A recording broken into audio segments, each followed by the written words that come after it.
मेरे हबीबे करीम सैयद आलम सल्लल्लाहु अलैहि वसल्लम से हजरत फातिमा ने कहा, या रसूल अल्लाह, जो बीबी अल्लाह के करीब होना चाहे, जो रब का कुर्ब पाना चाहे, जो अल्लाह की वलिया बनना चाहे, मुझे कोई नुस्खा बता दे, मैं औरतों को बताऊं।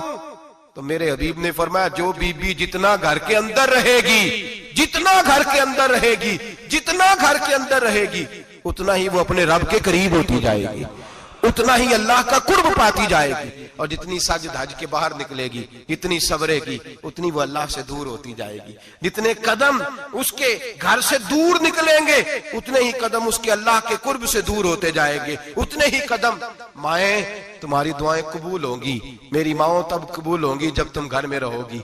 बेटियों, रब करीम का कुर्ब उस वक्त नसीब होगा जब तुम घर के अंदर रहोगी। तो भाई, कीमती चीजों को गुलाब चढ़ते हैं। किसी ने कभी केमिस्ट्री गुलाब पे नहीं छुपाई, फिजिक्स नहीं छुपाई, कभी किसी शायर अदीब ने अपना लिखा हुआ शायरी का कलाम नहीं छुपाया। गुलाब जब भी चढ़ता है, कुरान पाक को ही चढ़ता है। मेरे भाई, करोड़ों और अरबों और खरबों का मकान बना के लोग उसको गुलाब नहीं चढ़ाते। गुलाब जब भी चढ़ता है, बैतुल्लाह को ही चढ़ता है। जो चीज कीमती होती है वो गुलाब पे होती है। मेरी बहनों, मेरी बेटियों, अगर तुम अपने आप को कीमती बनाना चाहती हो तो गुलाब में छुप जाओ, तुम्हारी कीमत बढ़ जाएगी, तुम्हारा वकार बढ़ जाएगा, तुम्हारी अजमत बढ़ जाएगी। मेरे हबीब ने फरमाया, जितनी घर के अंदर रहोगी, दुनिया तो दुनिया रही, अल्लाह की नजर में तुम्हारी कीमत बढ़ जाएगी। मेरे नबी रहमत, नूर मुजस्सम, शफी मुअज्जम सल्लल्लाहु अलैहि वसल्लम ने फरमाया, जो बीबी बन संवर के बाजार जाए, मेरी तरफ देखें, आंखें खोल के देखें, ये हदीस आपने सुनानी है। इंशाल्लाह बोलिए, सुनाएंगे इंशाल्लाह ताला, बोल के इंशाल्लाह कहिए, आपको सवाब होगा। सुनाएंगे इंशाल्लाह। मेरे नबी करीम सल्लल्लाहु अलैहि वसल्लम ने फरमाया, जो औरत बन संवर के बाजार जाए, अब तो खैर बीबियां बुरका पहन के जाती, बुरके पे भी कढ़ाई की है, बुरके पे भी काम करा है। बुरके पे जो काम और नक्श निगारी हुई है वो 10,000 की है। बुरका पर्दे के लिए पहना था, दिखाने के लिए। ये कैसा बुरका है कि उसने बुरका भी पहना हुआ है और बुरका भी उसने फैशन वाला पहन लिया है। ये किस तरह का? इस तो पर्दे को पर्दे की जरूरत पड़ गई।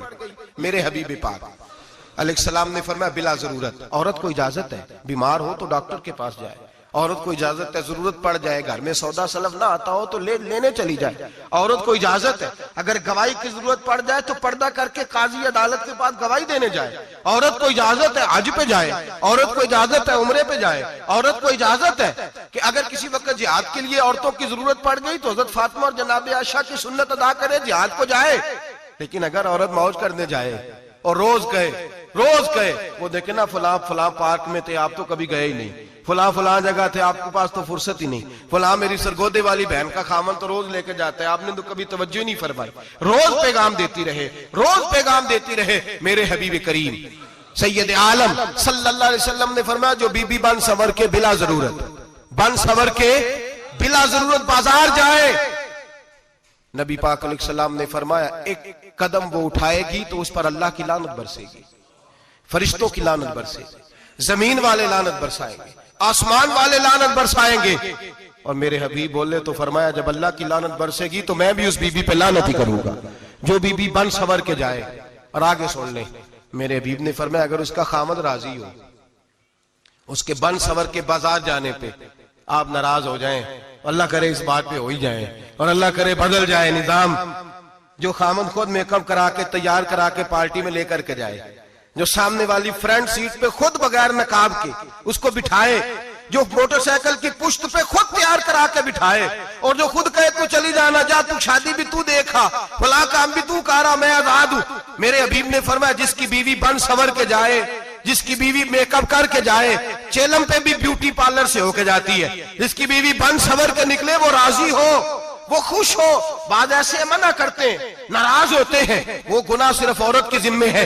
लेकिन अगर औरत बन संवर के निकल रही है और खामद राजी है, वो कहता है, हाँ हम मॉडर्न है, हम जदीद दौर के हैं, हाँ जिद्दत इसी का नाम है, हाँ तो लोगों को पता कैसे चलेगा हमारे पास पैसे हैं, कैसे पता चलेगा कि 3 गाड़ियां एक अब्बा जी के पास है, एक बेटी के पास है, एक बीवी के पास है, कैसे पता चलेगा कि हम बहुत ताल्लुकात वाले हैं, अब्बा जी फलां शादी पे, बेटी फलां घर में और बीवी फलां घर चली गई, हमारे ताल्लुकात ज्यादा है इसलिए हमें ज्यादा जाना पड़ता है। मेरे हबीब करीम अलैहिस्सलाम ने फरमाया, औरत बन संवर के जाए, खामद राजी हो, वो जितने कदम उठाएगी उतने ही अपने खामद के लिए जहन्नम में मकान तामीर करेगी।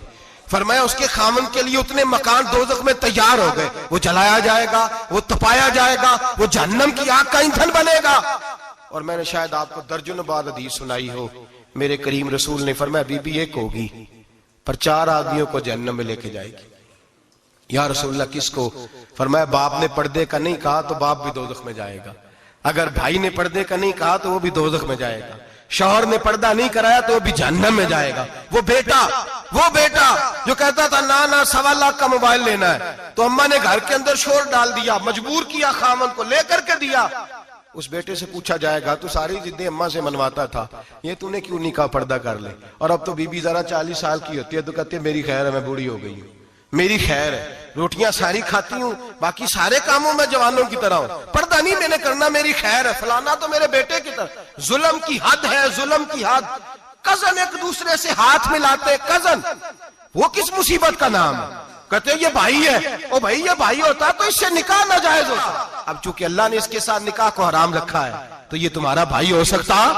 मेरे रसूल करीम सल्लल्लाहु अलैहि वसल्लम ने फरमाया सुवर निजसुलैन है, कुत्ता बिल्कुल नापाक नहीं होता, कुत्ता भीग जाए तो बादों का नापाक होता है, या कुत्ते के मुंह से थूक निकले तो नापाक होती है।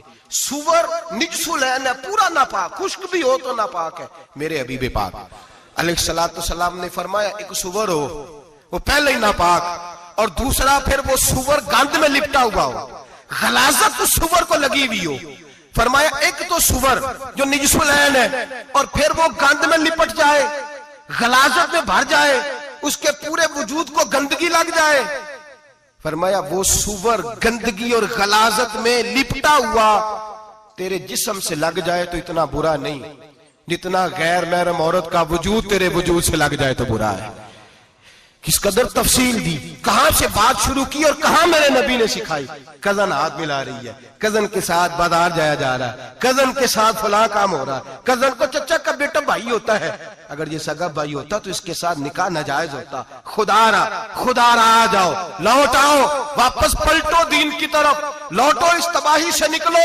ये जो आग है, ये जो बेसुकूनी है, ये जो तमाशा है, ये लाखों कमाने के बावजूद जो बेबरकती है, ये बड़ी बड़ी फौजों के बावजूद जो रोज मैयतें उठती हैं, ये जो रोज जनाजे पड़े जाते हैं, ये जो रोज बेटियां बेवा होती हैं, ये जो रोज माओ के सुहाग लुटते हैं, ये हमारी नाफरमानियां हैं। हम दीन के मामले में हम लोगों ने नरमी शुरू कर दी है, हम अल्लाह और उसके रसूल से बगावत करने लगे हैं। मेरे हबीब करीम सैयद आलम नूर मुजस्सम शफी मुअज्जम सल्लल्लाहु अलैहि वसल्लम ने फरमाया जिना सिर्फ शर्मगाह का नहीं होता, हुजूर ने फरमाया आंखें भी जानी होती हैं, कान भी जानी होते हैं, जुबान भी जानी होती है। बुखारी मुस्लिम दोनों में मौजूद है। सहाबा ने अर्ज की हुजूर जुबान कैसे जानी होती है?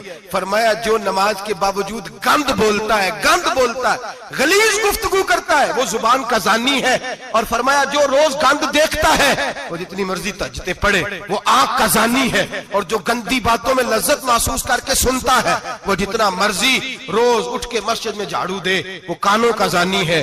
मेरे नबी ने फरमाया आंख का जिना भी छोड़ दो, कान का जिना भी, बोलिए कान का जिना भी, जुबान का जिना भी।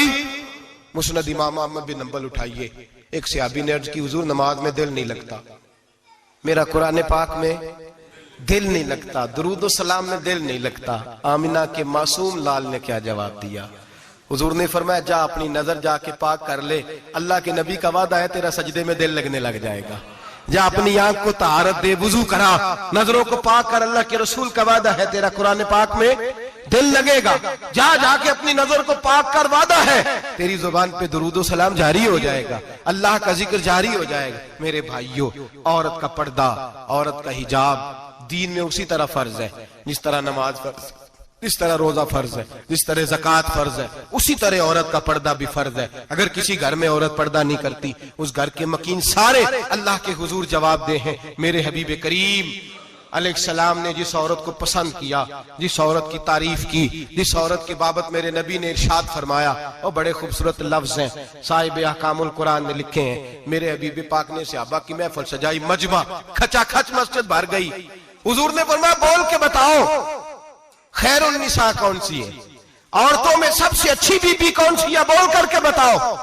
हजरत सिद्दीक अकबर से लेकर मौला अली तक, हजरत अली से लेकर जनाब बिलाल तक, हजरत सलमान फारसी से लेकर अब्दुल्ला मुजनी तक भरा पड़ा है मजमा।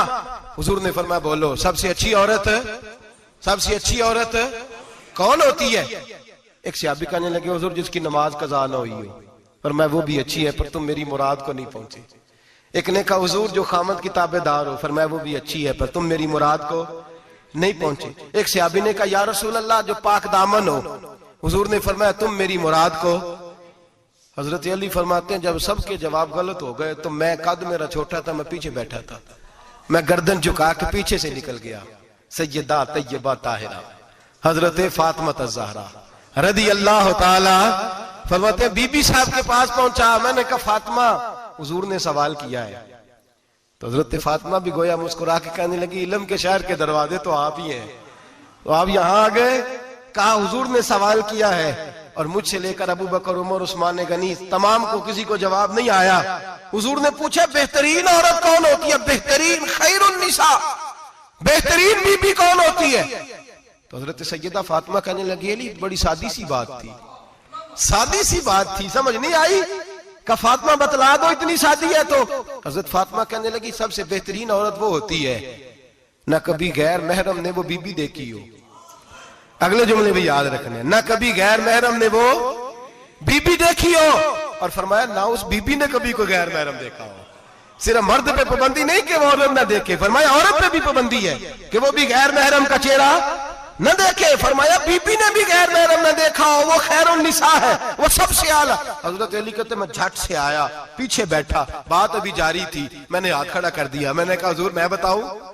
नबी पाक ने फरमाया बतलाओ। तो कहते मैंने कहा हुजूर बेहतरीन बीबी वो होती है जिसने न कभी गैर महरम देखा हो और न गैर महरम ने कभी उसे देखा हो। अली फरमाते हैं मैंने जवाब दिया तो मेरे रसूल की आंखों में आंसू आ गए।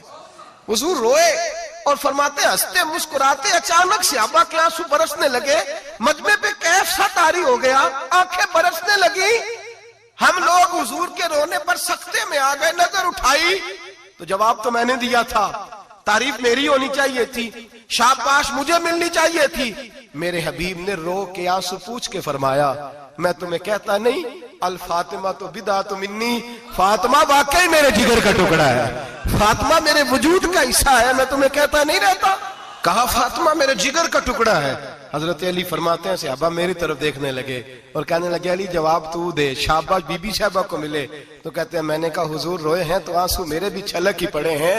फरमाने लगे लफ्ज मेरे हैं पर सोच उस बेटी के है जिसकी तरबियत मोहम्मद अरबी ने फरमाई है। फरमाया जुमले मेरे हैं, नाकिल मैं हूं, बात मैं बयान कर रहा हूं, लेकिन पीछे सोच उस नूर वाली बेटी की है जिसको अपने घर के अंदर रह के आंगन में रख के रसूल पाक ने परवरिश फरमाई।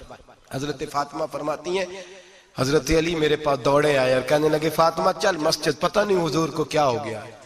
हुजूर रो रो के बेहाल हो गए और हुजूर हुजरे में रो रहे और हिचकियों की आवाज मस्जिद में आ रही है। चल जरा चल के हुजूर की बात देख क्या हुआ है, हमारी तो ताकत नहीं अंदर जाने की। सैयदा तैयबा ताहिरा हजरत फातिमा झट से पर्दा ओढ़ा, हाजिर खिदमत हुई, अंदर गई। कहती हुजूर के कंधे पे हाथ रखा तो महबूब बेटी के हाथ की ठंडक महसूस की, सर सजदे से उठाया। फरमाया फातिमा आ गई हो? हुजूर आई। फरमाया चल बेटी तू भी हाथ उठा और मेरी उम्मत की बेटियों के लिए दुआ मांग। चल तू भी हाथ उठा, मेरी उम्मत की बहनों माओं के लिए दुआ मांग। महबूबा क्या हुआ? मेरे हबीब ने फरमाया रात मुझे दिखाया गया है दोज़ख में कुछ बीबियां हैं, उनके बाल फरिश्तों ने बांधे हुए हैं और उन्हें गुर्ज मार रहे हैं। वो चीखती चिल्लाती हैं और मदद के लिए पुकारती हैं, वो बड़ी तकलीफ में हैं। तो बीबी साहब अर्ज करते हैं या रसूल अल्लाह उनकी गलती क्या है? तो मेरे नबी ने फरमाया वो बारीक दुपट्टा ओढ़ती थी, वो बारीक दुपट्टा ओढ़ती थी, उनके बाल चमकते थे, गैर महरमों की नजर पड़ती थी, उन्हें दोज़ख में सजा मिलेगी, वो चिल्लाएंगी चीखेंगी, उनकी मदद को कोई नहीं पहुंचेगा। चल तू हाथ उठा दुआ मांग। हजरत फातिमा उम्मत को पैगाम देती हैं पर्दा ओढ़ लो, हिजाब में आ जाओ। हजरत सैयदा ज़ैनब हजरत फातिमा की वो लख्ते जिगर जो मैदान करबला में इमाम हुसैन बराबर की शरीक रही सैयदना इमाम हुसैन के साथ। याह्या बिन मोइन कहते मैं 15 साल तक हजरत ज़ैनब का पड़ोसी रहा हूं, 15 साल। घर बराबर होता है ना, बंदा बीबी देख ही लेता है। वो बीबी कभी पर्दा डाल के जा रही है दवाई लेने, कभी नजर आ ही जाती है। कहते हैं 15 साल में सैयदा फातिमा की बेटी का पड़ोसी रहा हूं, मैंने कभी बुरके में छुपी हुई ज़ैनब भी नहीं देखी, बुरके में छुपी हुई ज़ैनब भी कभी नहीं देखी। हजरत अब्दुल्ला बिन जाफर तैयार जनाबे अलीउल मुर्तजा के भाई थे, उनके बेटे के साथ इनका निकाह हुआ था, बीमार हो गई तो हजरत अब्दुल्ला कहने लगे ज़ैनब चल तुझे हकीम के पास ले जाऊं, तबीब के पास ले जाऊं। तो हजरत ज़ैनब कहने लगी आप जाइए मेरा हाल बता के दवाई ले आइए। तो हजरत अब्दुल्ला जाफर तैयार कहने लगे शरीयत में गुंजाइश है डॉक्टर के पास जाने, हकीम के पास जाने की गुंजाइश है, तू चलती क्यों नहीं? तो हजरत ज़ैनब कहने लगी शरीयत में गुंजाइश तो है, पर अब्दुल्ला मेरी मजबूरी ये है कि मैं फातिमा की बेटी हूं। शरीयत में गुंजाइश तो है पर मेरी मजबूरी ये है कि मैं हुसैन की बहन हूं। शरीयत में गुंजाइश है पर मैं हसन की बहन हूं। शरीयत में बड़ी गुंजाइश है पर लोग मुझे मोहम्मद अरबी की नवासी कहते हैं। गुंजाइश तो है पर मैं नहीं ना निकल सकती, इसलिए कि जितना कोई अपने आप को दीन के करीब जानता है उतना उसके पैरों में शरीयत की जंजीरें ज्यादा होती हैं। तो जनाब सैयदना अब्दुल्ला कहने लगे अगर तू पर्दा कर गई, अगर तू चली गई, तो फरमाने लगे ये तो अल्लाह की मशीयत है, तू दवाई ला दे ताकि मैं खा लूं, और अगर मैं चली गई तो मैं अपनी माँ से जाके कहूंगी कि अम्मा सारी तकलीफें मैंने छाती पे बर्दाश्त की हैं पर मैंने तेरे पर्दे पर आंच नहीं आने दी। मेरे भाई ये उसवा नूर है, ये उसवा हसना है, ये हमें सिखाया जा रहा है। मेरे हबीब करीम की बीवियों का ये हाल था, बीवियों का अपने घर के आंगन में हजरत आयशा सिद्दीका, हजरत सौदा जनाबे अफसा अपने सेन में जब बैठती थी ना तो दीवार की तरफ मुंह करके बैठती थी, दीवार के साथ लग के दीवार की तरफ। बीबियां अपने घर के अंदर भी दीवार की जानब मुंह करके बैठती थी। लोग पूछती, बीबियां पूछती कि अपने घर में भी दीवार को मुंह करने का मतलब? कहती हो सकता है कुछ छत पे चढ़े अचानक नजर पड़े, तो हम चाहती हैं फिर भी हमारा चेहरा नजर ना आए उसे, फिर भी हमारा चेहरा नजर, हम अपने घर के अंदर भी पाबंद रहती हैं कि हमारे चेहरे नजर ना आए। खुदारा बड़े पैसे जिंदगी में लुटाए हैं, 1000 1500 बुरके पे भी खर्च करो, वो घर ले जाओ, वो अम्मा को भी दो, बहन को भी दो, बीवी को भी दो, उसको कोई ये पहन ले। इसलिए कि जब तो हजरत फातिमा के तरीके का पर्दा करेगी तो तेरे आंगन में सैयदा ज़ैनब की तरह की बेटियां पैदा होंगी, वो उस सुन्नत पे चलने वाली बेटियां तेरे आंगन में आएंगी। खुदारा खुदारा मेरे भाई आज ये नियत करो, ये इरादा करो और अपने घरों को पर्दे का पाबंद बनाओ। अगर एक बेटी पर्दादार हो गई तो कई खानदान पर्दादार हो जाएंगे, अगर एक बेटी पर्दादार हो गई तो कई घराने संवरेंगे, कई जगह पे नूर फैलेगा। ऐ अर्श के मालिक, ऐ मेरे महबूब के खुदा, तुझे वास्ता है मेरे महबूब की बीवियों का और तुझे सदका हुजूर की शहजादियों का। ऐ अल्लाह इतना करम बरसा, इतनी रहमत बरसा कि मेरे वतन की बेटियां और मेरे वतन की माए बहन हो इश्क वालियां दे रहिंदा, इश्क वालियां दे रहिंदा, सदा यार सामने इश्क वालियां दे रहिंदा, सदा यार सामने इश्क वालियां दे रहिंदा, सदा यार सामने सजदे